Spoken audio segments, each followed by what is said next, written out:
For more on that, let's go to Dr. Paul Christo. He's a pain management expert, the author of Aches and Gains, and also a host at Sirius XM Satellite Radio. Dr. Paul, thanks for being with us. And what do you think? Should terminally ill patients have the right to try? Well, thanks again so much for having me. Really happy to be here. I think they should. And I mean, this is something actually that already exists, to be honest. I mean, I think 39 or 38 states already have similar legislation allowing patients who are terminally ill to go ahead and use experimental medications. So I think he's expanded on that. I'm in favor of that, especially for patients who don't live in those 38 or 39 states. Dr. Paul, the legislation allows doctors, such as yourself, to now administer drugs that have cleared the first phase of FDA testing. Phase 1 does require a company to prove that the drug is relatively safe for humans, that the drug itself is not going to poison or harm the patient. Now, the complaint from many patients is that it just takes too long for these drugs to get approved, and that those that are terminally ill, well, they may be gone by the time the drugs are cleared. I wanted to please explain the process that's typically involved with getting a drug approved. Sure. So the process starts with a molecule or a drug that a company, for example, thinks is going to be of benefit to patients. What's done first is that that particular drug is tested on animals, and that term is called a preclinical trial or a preclinical study. And basically, the focus of that trial is to ensure that the drug is safe. It also assesses side effects and sometimes the effectiveness of the drug in that particular animal with a given condition. So after that particular drug passes that preclinical animal phase, it moves to the human clinical trial phase, and there are 3 of those. The first one is called phase 1 that you mentioned, and that's when the drug is tested in healthy volunteers who don't have the disease at hand, to make sure that the drug is safe and to assess toxicity. If it passes that phase, then you're talking about phase 2, phase 3 clinical trials, and then after phase 3, if it's effective, if it's safe, then usually the pharmaceutical manufacturer applies to the FDA for drug approval. Well, some of the concern from medical advocates and groups is that this new law could actually make it more difficult for new drugs to receive FDA approval. What do you make of that?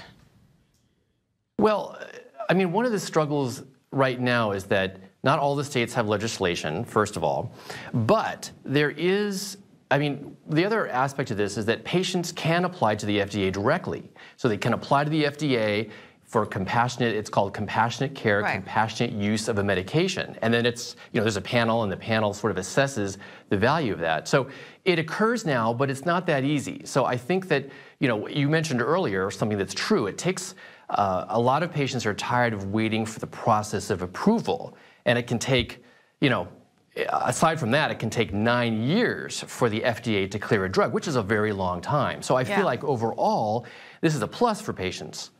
Well, another plus is that this allows for human testing earlier on, which may not necessarily always benefit the terminally ill patients, but at the very least, it may help in developing drugs and treatments for future patients. What do you think?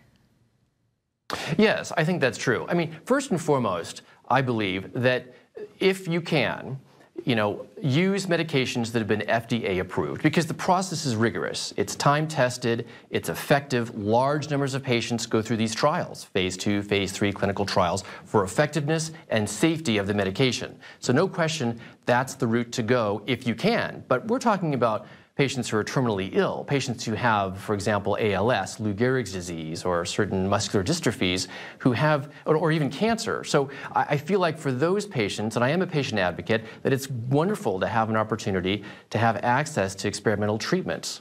But it could also help in the development process for future patients is one of the advantages here. Dr. Paul, the legislation, however, as good as it may be for many, doesn't make it mandatory for these pharmaceutical companies to now provide these medications.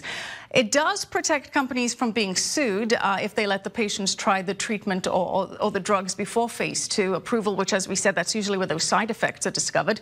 So this concern of being sued is now eliminated. How do you see pharmaceutical companies responding to this?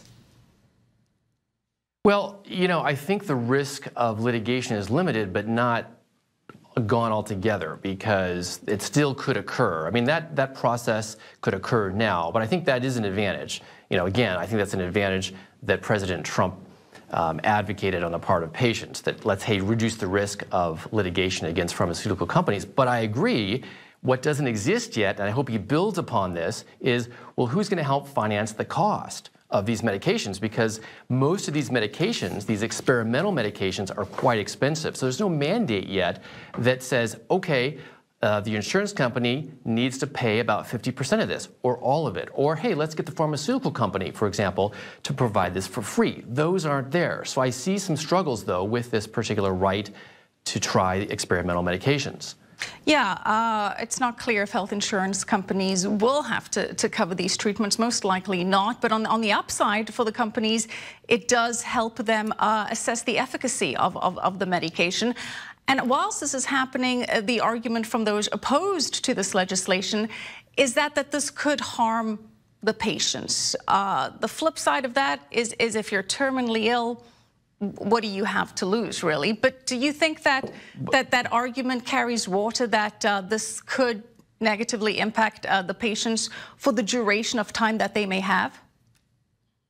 Well, I mean, that's possible, because, again, we're talking about using medications that have completed phase 1, but not phase 2 and phase 3, which are the more extensive, rigorous trials to assess efficacy and safety. So there is inherent, as a result of that, a risk of side effects. And there's also, by the way, a risk that it won't work. I mean, right? There's a risk that it's not, since it's not been tested to that level, that it simply may not be effective. But overall, I feel like, again, we're looking at patients who are terminal. They feel like, gosh, their life is limited already.